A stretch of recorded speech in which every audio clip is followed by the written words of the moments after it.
those pieces of the puzzle, like I felt like by the end of today, we felt way better about the situation and had ideas in our head of what made sense versus the first time you look at it. And as you're going up, you don't know what's good until you see most of it. And what you said was really important about deer sign being relative, like to your areas. Like, I struggle with this a lot too. And you were saying that you were today too, was like, when you're in a different area, it takes a while and seeing a bunch of the property to understand what good deer sign looks like in your area, because the areas that you're used to hunting might have more deer sign or less deer sign.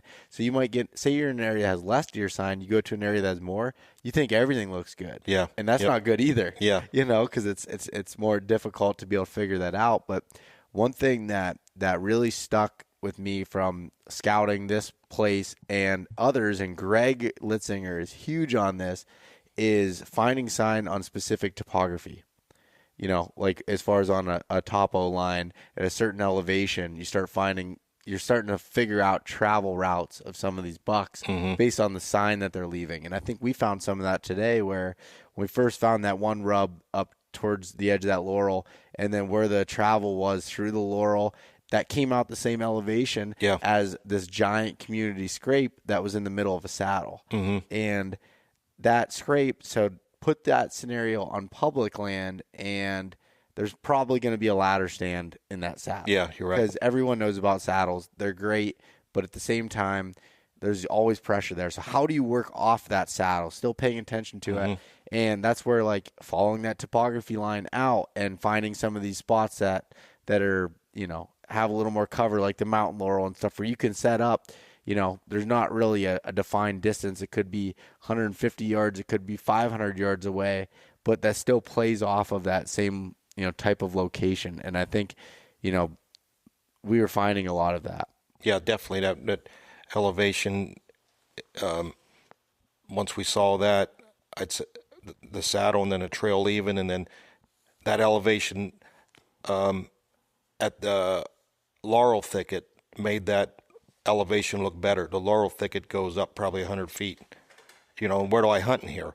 Because a deer could potentially be anywhere in that laurel thicket. But then once you start picking up them, like when Moose found them, that trail going in, I'm like, okay, I'll probably hang down about this elevation, or work my way in. Whether you start high, if the thermals are coming up, and just work your way down to that area. But yeah, it made more sense to be down lower, but it's just time hiking, and like Moose said, find them little clues. And I always talk about, like, something's happening here. There's clues everywhere, you just got to figure it out. Yeah, and making a lot of assumptions based off of what you're seeing.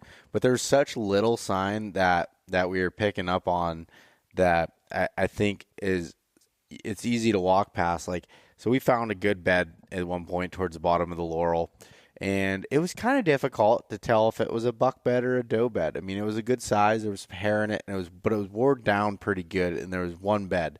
And to me, that was like, there wasn't any rubs right there, but on that same elevation line on one of the exit trails, there was a scrape about 80 yards away. There was some rubs there, and then you started looking around, and there was some bushes that were coming through the laurel that were just like had tine marks on them that weren't really hit as a rub, but kind of ticked up a little bit. Yeah. And it made you think, like, okay, now I'm going to draw a conclusion and say that is a spot that buck could be bedded in this location. And that's not a fact. That's just a conclusion we came to based off of the other sign that we were finding there. And that's where you, like, picking up on those little things. And Mason talked a lot about tracks. Mason uses tracks a lot for confirming stuff as far as where a buck is going to move through, just as much as trail camera knowledge or anything else. And it's like, there's not one little thing to look at. It's finding all these pieces. And sometimes it's just slowing down and taking your time going through these places. Yeah, definitely. I'm always, and I notice myself, I'm always looking like this, like eyes up, down, because there's so much to see and take in. And like we were talking about that elevation line, I feel like these bucks, after tracking enough deer in some rugged areas like we were today, was maybe what 300 to 400 from bottom to top. You're thinking elevation change, Bo? I didn't really look at the map. I think it was 500 to 600 Was it feet. that much? Yeah. Okay, so that's a fairly large or mountain, we would call them. Yeah. And I find there is that sweet spot that them bucks like to be. And after following deer in this type of terrain, in the snow, it's kind of like they're using that there's that sweet spot. They might go up a little bit and down, but it's just kind of like this, and use that topo line, but just plus or minus a little bit. They kind of feel comfortable in.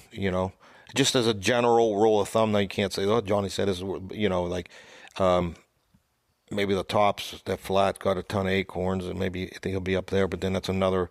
We didn't go to the top to see, you know. Moose did that first day. He took that little group up there. Yeah. We were standing there looking at a spot that last year when we scouted this area, there was a big scrape there, and it was a pretty good little trail. It went in the Laurel, a little tiny bench, and you can only really see it when you have slope angle turned on and 10-foot contours on your map because it was such a small little thing, but it was a trail. And I didn't even have the words, "This is a good exit trail," out of my mouth. Yeah. And they kicked up some deer off the top of the hill. And we don't know if it was a buck that, lost its antlers or a big doe, but she came running out and almost ran over our group. Came flying out right on that exit trail. It was like, okay, that's an escape route too for them. Like we learned that, and it that gave us a little bit of clarity on that spot too, and being able to see that. But it's like, it takes just walking some of these different elevations, and my dad said it pretty good. He was like, if you have like a day to scout something, you're gonna miss stuff. There's highlights that you can do, and you can get in a good place. Guys that are shorter on time, you can do well in one day, but to really know an area, you gotta walk it all. You gotta, when you find a good spot, it's time to like grid the different elevation levels and really understand how they're using that property. And for like a lot of people, even like me, that don't live near where they're hunting, scout. No, and I always talk about knowing. No more. Keep knowing. I don't care and I told a lot of these guys, a lot of guys are scared to get in and thoroughly go through and check it. I was like, I'd rather know that's a good area and bump a deer out of it than to sit here and not get into that situation that I would want to hunt. Just know as much as you can, go through it. That's really important. Take.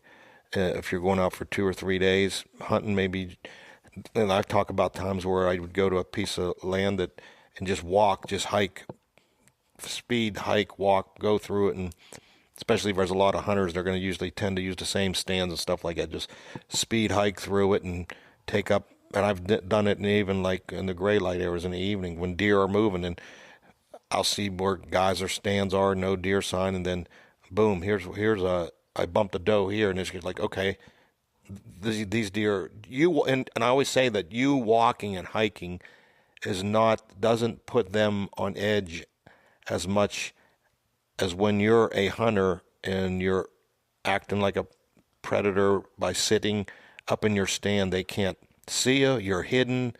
I mean, that to me, that's like bad juju. Like, I'd rather hike and make noise and walk and bump deer that way, because they're a little calmer when they run off and listen to you go off, and then they just come back, So that's all I always say is get in there and hike it and make some noise and scout. And then hunting can be that if you tip them off in a hunting situation, like I talked about where this last year I got up in my stand before light, and I heard a deer running, a buck chasing a doe below me, and I hit my grunt call. Just one time I blew on it, and it was an hour before daylight, and the ground was wet, so here this buck ended up coming up the hill and standing 40 yards from me. I'm sitting in my stand, still an hour before light, and then I got up and just turned around, and my safety belt just made a noise on my hood, and it was a foreign noise, and he already had that spot pegged because I grunted. He blew and he run down that hill like that's. He did not like that. Like, that was way worse than if I just hiked in there and bumped him. He'd run and do a circle. I feel like I could hunt that area again. But what I did really threw me off, and I'm like, I really effed this spot up. I need to reevaluate. Like I wouldn't even hunt there. I actually gave it a couple days and I moved because I think he was really in tune to what I was. It was on public land. You know what I mean? So Yeah. know what you like. And Know as much as you can.